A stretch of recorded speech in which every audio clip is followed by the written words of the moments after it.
Time to show some desperation. Welcome in to the DNVR Avalanche pregame show presented by Bet365. We got Biggie and Rudo coming to you as the Avs are going to try and even up the series tonight in Game 4. They trailed 2-1 after 2 overtime losses. Let me open with this. Obviously, we talked about our frustrations with last game on the pod the other day. You can go check that out. But if you're the Colorado Avalanche, are you using these last 2 games to fuel you to come out crazy today?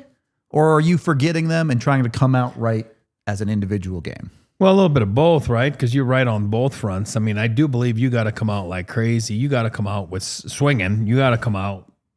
It's as close as I said on the, on social media this morning from the ring. It's as close to a must-win game as it can be, right? Let's just put it this way. If you don't win, I'm not saying it's over because it's 4 games, but you're down 3-1 against a very good team, going back in their barn. I don't know. I'm just saying it doesn't bode well, but you want to come out, have your best foot forward tonight. You want to make sure that everybody has their best game, and you want to make sure you bring your emotions up. You want to have controlled emotions, but I felt that Gabe and the building was so amazing last game. I would have felt that everybody would have followed suit. I didn't think that what I said in my out of review. 20 guys in the review, and I agree with it because I read it. I mean, I saw it. You read it. Sorry, that's AJ read it. I saw it. Big difference. And I agree with it because if everybody's got their A game, it would have been a different outcome. And you're talking about it's a fine line in playoffs. So I do believe tonight they got to come out swinging. And if you're not swinging, then you're not made for this. And you know what I mean? Like, come on, guys. I mean, at some point, you got to come out swinging. You got to make sure you're on top of your game. Want to make sure that, you're better than the guy next to you. And those are stupid lines, but they're true. And I think tonight, we're going to see the Colorado Avalanche that we expected, that we know. And I do believe that this will be a turning point tonight for the Avalanche. Lineup personnel expected to be the same as Game 3, but we've seen them float some potential tweaks, like possibly Landeskog on power play 1, as well as some different looks on the top 6. They did kind of at the end of Game 3 move Landy up, but he may well be in the top 6 again, at least for the ice time that he does play. Realistically, maybe this is just me. I don't know that the lineup changes really should matter in a game like this because, like you said, the reality is every single Av needs to go out there and be a better player than they were in Game 3, regardless of who you're playing with, regardless of what your role is. This is on the Avs to emotionally invest themselves and do the right things. This is what I saw yesterday at practice, sitting by myself at Ball Arena there, just watching from afar. And I've been there. I've noticed it. Like I know what you feel like after losing 2 overtime games. It's not fun. It's tough. I'm sure. I've seen a little bit of swag, as they should, from the Dallas Stars. I saw some swag this morning. But yesterday, Avalanche, I felt that they were zipping, and they had a full practice yesterday. Obviously, the day off before. Yesterday, full practice. That's what we saw, the Landeskog with Nelson and Big Val. Which I think is going to be awesome in my book. But I saw guys having some purpose out there. I saw them zipping the puck around. I saw them really focused and ready to go and knowing that it's behind them. Now we go forward. What do we do next? I think Coach touched on it too. Like, I agree with it. He's one of their best guys. And, that's awesome. That's remarkable. And I think Gabe's got more in the tank. So I think you're going to see more from Gabe. You're going to see higher ice time tonight for him. You're going to see him on PP1 because they did practice yesterday, practice this morning. Actually, this morning was optional, but, still. You can tell that Gabe's going to be on PP1. Yep. With Lecky. Actually, Druin and Val are on PP2. And again, if you're going by practice yesterday. And then, like you were talking about, Malinsky, I think, still going to be in there. I don't think EJ is going to be back in, but obviously McKenzie's going to be back in the net. But I do believe that you got to get out there, and whoever gets out there will do your job. And I think I don't think he stood path, those last couple games as a coaching staff. But I think that, again, not a lot of room out there. Both teams are playing really well defensively. You're just trying to create more offensively. You're trying to make that one play. And I do believe, again, we talked about it yesterday at length or whatever it was, the power play is the key, because that's where, I don't care what people say, where you can have a little bit of freedom and a little bit more space, because there's not a lot of space out there at 5-on-5. Yeah. We have our stat pack that I want to bring up and talk about, because obviously the power play needs to be better. There's no argument there. But when you look at the rest of these stats, look, power play and penalty kill, Dallas has objectively been significantly better, but the Avs are still the better possession team at 5-on-5. Yep. Their big problem is less than 40% of their shot attempts are getting on net. And obviously their finishing was bad the other night too. So the Avs really aren't playing that terribly at 5-on-5. They just aren't doing the most important part, which is scoring the goals. 5v5 goals, the Avs do technically lead in the series. That's a little bit deceiving. Some of those were the garbage time goal in game 1 and things like that. But they're also getting pretty darn good goaltending throughout this series as well. Certainly the Avs have gotten the better goaltending, obviously in overtime, a couple that have cost them. But it's not like Ottinger has been bodying the Avalanche. They just have not done a good enough job of putting quality shots on net. Yeah, and I think look no further than Kale, right? Absolutely. I mean, Kale would be the first guy to talk about. Love him, best player in the world, planet.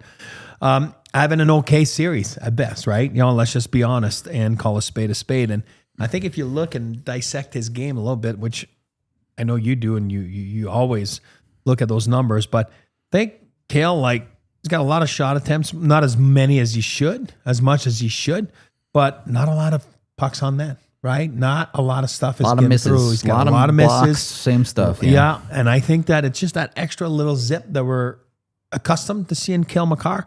I do believe he's going to have that one tonight too, so we'll see. It's very telling, those numbers right there. I love those numbers because it's always fun to look at it. And you can tell, just look at the special teams. Yep. Look at the number, and that's been the difference in the series. That just has been. And it's cost the Avalanche 2 overtime games where they really, not only did they not convert, they weren't really dangerous. I know Leckie and Lindell made a save there by accident. And that was their one dangerous chance. Exactly. Yeah. And it should be way more. And I think you leave it down to a bad luck, a bad bounce, then that's on you. That's not on the bad bounce. That's on you. You should have closed that game before. You should have closed the game before as well, meaning on the power play. So, hey, let's get out there. So I did see that at practice yesterday. I'm not going to tell you that I loved the power play yesterday at practice, but again, I'm not the coach. I'm not. I was like, you know me. I talk about it all the time. A shooting power play is a productive power play. So I like when shots are taken and then chaos breaks out and then crash it, and you go from there. I'm hoping to see that. The reality is the Avs trail in this series. They've lost the luxury of talking about how the bread gets made. Yeah. It is now time to get the job done. I don't care if it's 100 shots. I don't care if it's 1, but the puck has to go in eventually. So no need to be cute about it. No need to overcomplicate it. You just have to go out and score on your power play. And these are NHL hockey players. They understand how to do that. They've been doing it their entire lives. They just have to go out and do it and do the right things. And that, beyond the power play, that goes into making the correct passes, making the right decisions. So many of the things that they have struggled with last game. Yeah. This should not be a team that doesn't understand went wrong. They should know what happened. They should know how to fix it. And they should be capable. Now they have to go out and fix it, but they should be able to do it. And on top of it, with what you're saying there, they do have the personnel in guys like MacKinnon and Makar that, when the game's on the line, they want the puck on their stick. Yeah, they want to make that play. So, I mean, even more so, I do believe that they're going to come out of it. But you're right. At some point, you just want results right now. Make a play. Somebody make a play, please. When you look at what has happened throughout the series so far, I guess the reason that I believe in this in the Avalanche is because, yes, some of the Avs struggles have been because Dallas have played them well. Yeah. But there are enough unforced errors through this series from this team that you believe simply looking within themselves, they can be significantly better, right? Yeah. Okay. I thought that's where I'm at with it. Yep. Not want to take anything away from Dallas, but obviously we're a lot more intimate with what the Avs look like than we would be with Dallas. Gotcha. P.S. Go check out DLLS if you want to see a more in-depth look at them. We need 3 keys to get the Avs back to a tied series tonight. What do they got to do? What do they got to focus on to make sure we're feeling good at the end of the night? Awesome. Well, key number 1, very simple for me, is best players need to be at their best. And we haven't seen that. We can't lie to ourselves. We have not seen that so MacKinnon far. was good in MacKinnon, game yeah, one, again, in yeah, game yeah, one. yeah, yeah. Game And then 2 and 3, none of them. Yeah, he had some shots, but I mean, again, you got to make plays. You got to make plays, and you have results. You need results. Exactly. I don't care what you just said it. At some point, you just need the results. I don't care how it's made, whatever. What do you call? Oh, the sausage is made. Yeah, You got to make sure that you convert, and it comes with the territory. You need to elevate as a group, meaning you're the one. It starts with you. It just does. When you're the best, and that's they how need it to be works. the emotional leaders. And I think that Gabe did his part that way, just by obviously being out there yesterday, last game. But I think you're going to see more of him on that sense today.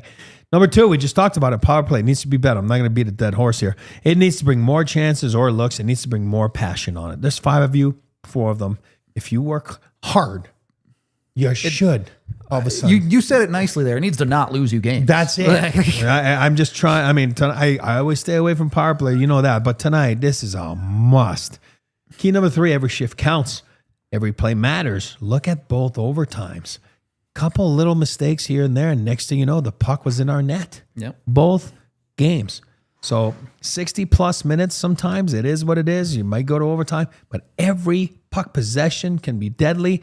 You got to be better than the star next to you. I mean, every little thing, every puck possession, every little dump in, every assignment on the faceoff is important because it can cost you. To look at, Ottawa versus Toronto last game. All of a sudden, the faceoffs matter. You win the puck. Simon Benoit, he never scores goals. Next thing you know, boom, he scores a goal. Right? You know what I mean? So it's important that you take everything 100% to the point that you need to be at your best at all times. I want to jump on that topic too, because yes, every shift counts. Does not mean every shift when the game is tied. When you look at the Avs last game, they got up 1-0. Yeah. And every shift counts. I think a lot of people think of it as, oh, well, when you're up 1-0, you can't give up that goal. Yeah. No, every shift counts because when you're up 1-0, you need to get up 2-0. That's right. So if a shift goes against you, you're still leading. Yeah. And that's where the Avs, it feels like, came up short. Call it killer instinct, call it whatever you want. The Avs struggled to get that important next shift, the goal that made the difference and could have won them the game. Teams are good at hockey. Other teams are going to score. It's in the playoffs. If you're expecting a shutout, I got bad news for you. Does not happen very often. You have to play the right way, whether it's a 5-0 game or whether it's a 1-1 game. And my thing there I wanted to add is I lost my chain of thought there in a second, but you got to give credit to the Dallas Stars. Absolutely. Because like you just said, there's another team out there. And the Dallas Stars, I know a lot's been made of, like they've barely, right? They've trailed, the Avalanche have trailed what? A minute in this series or something like that? And whatever it is, and they're down 2-1, right? You know what I mean? So it's like Dallas likes to play within reach. So what I mean by that is if they're even up by 1 or down by 1, they feel comfortable. There's some teams that don't feel comfortable. The Avalanche have always felt comfortable. It's always a lock. Yep. After 2, if they're up and they win the game. Well, Dallas, if they're down by 1, they feel they're still in it. And again, they showed it the last 2 games by doing it and then by winning in overtime. So you got to give credit to Dallas, but you got to make sure that you get out there and you outwork them, make them feel uncomfortable. Go get that extra goal, like you said, and get up by 2. There's a big difference. There is no doubt that Dallas has been the better team in games 2 and 3. Yeah. That's why they won them. Also, if the Avs play better, and we believe they're capable of playing better, they can still beat this team. That's what they have to go out and prove at a night like tonight. I do want to talk about the Avs picking their spots, but let's make sure we hear from Coach Bednar first, who talked at morning skate, and see what they're doing to prepare for an important game 4.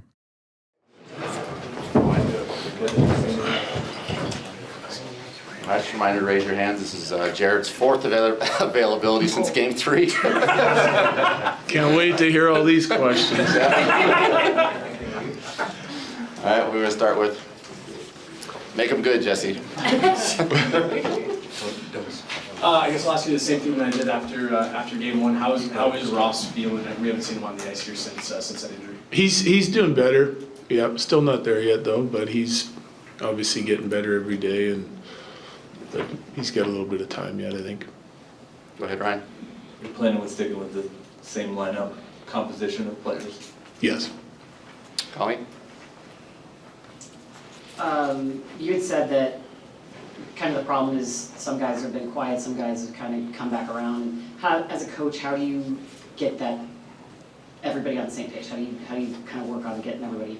Well, they're all on the same page. I just think that, some guys have played better in certain games than others, and we're playing a team like the Dallas Stars, and we need everyone sort of firing on all cylinders. So that it's just conversations with those guys and seeing talking to them about what they're feeling on the ice and trying to give them any sort of tactical or positional advantage that we can get that might be able to help them out a little bit if we're noticing some tendencies in their game. Sean? Jared, how have you felt about Brock's series so far, and what more would you like to see from him going forward? So a little bit quiet at the start of the series, but I thought he played a really good game at home the other night. I think if he comes back out and plays the way he did the other night at home, then that's a pretty good game from him. And part of that line's responsibility is to help produce, right? So as long as they're getting those chances, that can be really helpful and beneficial to our team. So, but I'm pretty happy with the way they played Game 3, and hopefully they just ramp it up from there. Evan and Pierre. I know in the regular season you like to look at 10-game increments, especially with analytics. Do you have to change kind of how you view analytics in a shorter series where every game is more do or die? Yeah, we would go game by game, every single game, break down some of the things, because we'll have tactical keys on what we want to see, what we think the keys are to beating Dallas, and we'll study those analytics amongst others, and then we'll also have a series running total. Jared, you look around the other series, 11 goals last night in Edmonton, lots of goals in Montreal. This series feels like every 5 inches of ice is a war. What do you attribute that to? Because there's obviously a lot of talent in both lineups.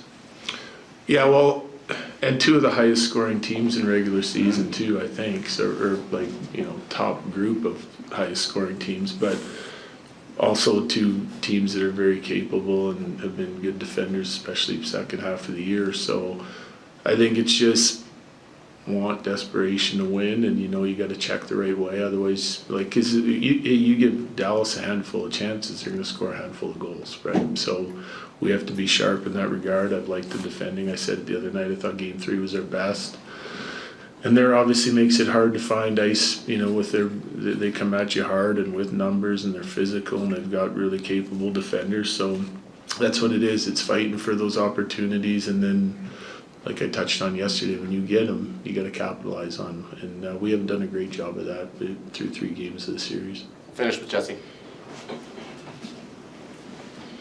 We asked you a ton about Gabe over the last 3 years and even here in the last couple months, but are these the moments where it's really nice to have him back in that room?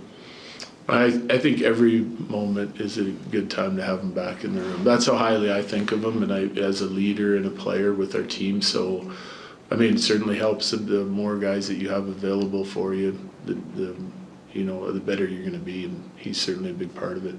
Thanks, Jared. All right, thanks.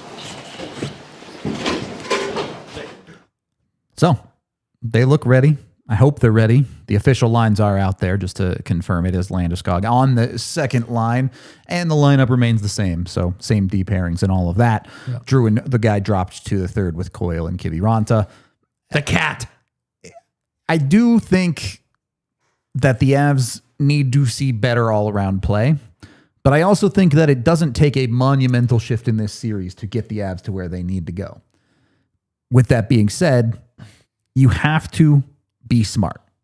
I put our third topic as spots because you have to understand the game situation, right? And I understand there's an amount of unpredictability, amount that you can't know when it comes to things like penalties. But you have to be smart. You look at the third period of last game, Nathan MacKinnon can't take that penalty. No, I know it's, incidental. What you have to be aware of. Okay, we just took a penalty. We have to be smart. We have a 1-goal lead that we're protecting. Yes. Don't put yourself in a situation where a guy can make a call on you. Yep. The Avs at times, I think, haven't been prepared for the situations they're in this series, and Dallas has gotten back into games because of that. Yeah, and look, you talked about Mac, but right before that, you got to remember, Lecky put himself, you're talking about spots. You know, Yeah, you wrote down absolutely. spot. Lecky put himself in a tough spot there. Sure did. You know, because he was on the wrong side of the body. And then all of a sudden he's like, oh, I'm going down. You know what I mean? It's like, oh, man, then you're 200 feet away from your goalie. That was a unnecessary, great penalty killing, but good teams don't need to be given gifts. Exactly. Right? And I think that's the one after Mac. I'm not saying he trips him on purpose. He's not very careful and he trips him. And that's a trip. Not a bad call by the referee. And then all of a sudden you go back to back pop, and then you knew they were going to execute because Dallas is a good team. They used it. Obviously, Jamie Benn, their emotional leader, like him or not, he's their captain, makes a huge play. And that was tough spots for the Avalanche to put themselves into. And then we all know that, the 4-minute power play, and then they just don't, capitalize on it. It's the same, two different sides of the same coin, right? You give a team enough power play opportunities, they're supposed to score. Yeah. Dallas did, the Avs didn't. Exactly. And I wouldn't mess around with, Makar, MacKinnon, but hey, we'll see. Hopefully on the good side of things, which is the Avalanche, good guys come up on top today if they're given opportunities to redeem themselves. And look, if you win tonight, it's a best of 3 series. The first That's 4 it. games are in your back mirror, and you go win the next 2 of the next 3. But it starts with tonight before you start thinking about that. What's your crystal ball say for tonight? You got a name? You got a number? Yeah, I got a name, and it's not a cop-out. I just saw it. I'm just being honest. I saw him in the locker room today. I did look at him in the eyes. I did tell him that I was proud of him because we go a long ways back together. And he looked at me and I see something, and he told me he was ready to go and he's so pumped to be back. And I'm going to go Gabe Landeskog. Love it. Gabe's scoring tonight, and the Avs are winning. I'm going to give you a score, and we won't talk about it. I don't want to chat to tell me that but it's going to be 4-0. My boy Mackenzie Blackwood. I'm here. I would love that. Waugh-esque I would love tonight. that. And Gabe is scoring. I would take all of those things in a heartbeat. Would not think about it. And then, well, that's not Gabe. That's Mac. Upside down, I'm looking. It's like 92. It's 29. You can make it work. My eyes are. I've got Gabe. Don't worry. Could be a 62 for Lecky. You got Gabe on right now? She's got the man rocket. You got Gabe, you got Mac, you got Hale. Gale. I mean, We're good. Those are your boys. Those are the homies. Druin's the homie too, also. But I like it. I'm gonna not quite go so good. I'm gonna say 3-1. All right. I'm gonna say shutouts are hard, but I like the Avs to show up and play the right way and get the job done tonight.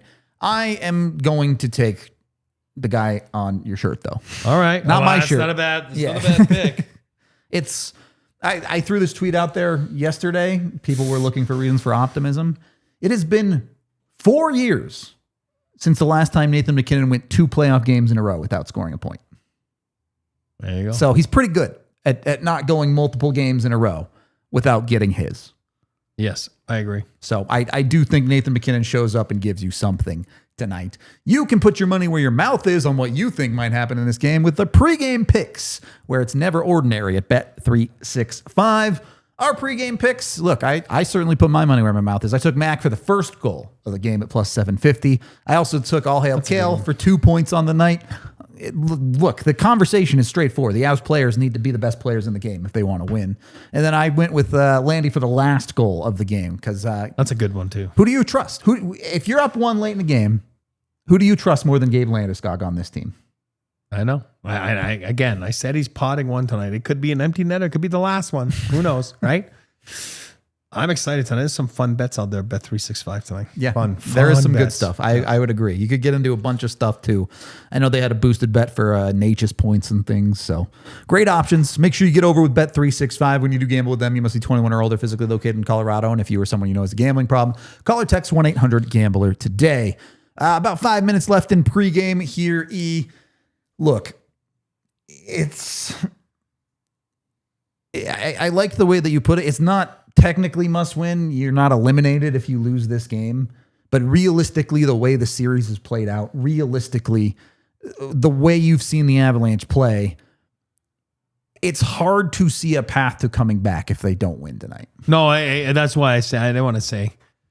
I did it on my 3 keys on social media this morning from the ring. It's close to a must. I hate must wins because they're not true, meaning like it's a 4 out of 7, Of right? course. You know what I mean? So but that's as close to a must win as you can have. I mean, I don't want to be like, you should be playing. I don't know if you look around the other NHL yesterday, today, the last few days, you can see the teams that are desperate. You can see the teams that, for example, in overtime yesterday, New Jersey's like, I'm not going down 3-0. Yep. And they were awesome in overtime. And 7 of the 8 series went 2-1. That's right. So even today, Vegas, they're like, you know what? We're not going down 3-1, Yeah. right? You know, all of a sudden the intensity's there, and obviously Minnie was playing a great game, like the Wild or not. They were playing awesome, and then Zeev bad luck took a penalty, and then obviously Vegas got back into it and then scores an OT. But you can see the emotions and you can see the intensity because you are looking at it where you don't want to go down 3-1. You want to tie it up 3-3. And that, I think that's the Avalanche's mindset tonight. Again, you got to be under control. Easier to play. I've told you guys that before than to watch or to be a fan, because when you play, you have something to say. You have something to do with it. Yep. We don't. We just watch and we complain about it if it's not good, you know. And then if it's good, we say we called it. You know what I mean? So it's all good. Easier to play. Is it? It is. It is easier to play than to be Joe or, you know, or C-Mac in the press box or coaches behind or us watching on TV. It is easier to play. I agree in some ways. In some ways, I don't necessarily agree. Oh, But, yeah. the pressure is certainly on at times when you're the ones playing. Man. But it does look like this Ottawa-Toronto game is headed for overtime, tied 3-3 with less than 4 minutes left. So that'll be fun. Sens, you say? Sens 3-3? Yeah. Yeah. If you're looking for the game, it will be on Altitude if you're local. It says TBS or True TV, so whichever one of those the Ottawa game is not on, you'll probably be able to find it until that game ends. Look, I'm a pretty big believer in everyone gets second chances and things like that. It's go time now. The Avs technically get another chance if they lose tonight, but if you want to set yourself up for success, this is your second chance to make up for the loss you had the other night. Go I'm get excited. it. Come on. We do have a couple super chats to get to, and then we'll wrap things up. $5 from Broker saying, good vibes only. Let's go Avs. Big night coming for 8 and 88. Landy goal on the power play. I'm calling it. Love it. I will take all of those things. Very much. Thank you. Please. And Broker, just so you know, 88 was shooting the pill this morning. Like, really nice. Let's go. Shoot the puck. And then the real Mr. Crispy for $10 says, you guys don't actually have to do a chug, but thank you for the coverage and go Avs. I predict a win from Hawaii. Cheers. Nice. It's like what, 2 PM in Hawaii right now or something? Fun times for that hockey game. I don't know what we're chugging about, but thank you for the super chat. Appreciate you. He sent a comment earlier that just said, will you chug a beer if I send a $10 super chat? The thing we do usually is like, there you go. We'll do winner's shots or just regular shots for every 100 likes. So that's usually our thing. But look, there's only so many things you can say about a game, especially when it comes into the playoffs. At the end of the day, the players are the ones that have to go out there, play it, win or lose, whatever happens. They control their own destinies. They decide what happens. Absolutely. And be on the right side of it. And I agree with Chat. Let's be positive tonight. Let's go. Let's give them some positive vibes. And I think on the bench, they will. I do believe Gabe is the catalyst for that. I do believe in him in the locker room. I do believe in him on the bench and then lead by example on the ice, because we all know he led by example last game on the ice. He was awesome. Yep. This is a team that is put together and capable of doing it. So hopefully they can get it done. Look, when you look at Avs versus Dallas, eventually things have to change, right? Maybe Dallas just beats the Avs every time forever until the end of time. But in reality, eventually something different will happen. Hopefully the Avs can make that something different this series. But yeah, Noble knows. Win the next 3. I agree. That's something different. You win the next 3, you win the series. Lost the last 4 in the Ball Arena against the Dallas Stars. Don't change it up a little bit. I'm getting a little mad right now. Let's have a better home game from the Avs in a playoff series. How about that? I agree with Noble. Yeah. I think that's just about it for post game. Obviously, I think still about 12, 13 minutes until puck drop, depending on when TNT decides to drop the puck. But you should be used to that by now when you're a West Coast team in the playoffs. We're not even really West Coast, but we get lumped in with them. So is what it is. We appreciate all of y'all hanging out for the pregame show. Watch along coming your way, and then post game afterward, pretty much no matter what. Anyway, this has been the DNVR Avalanche pregame show presented by Bet365. We'll talk to you in a few minutes. We all silly like the mayor.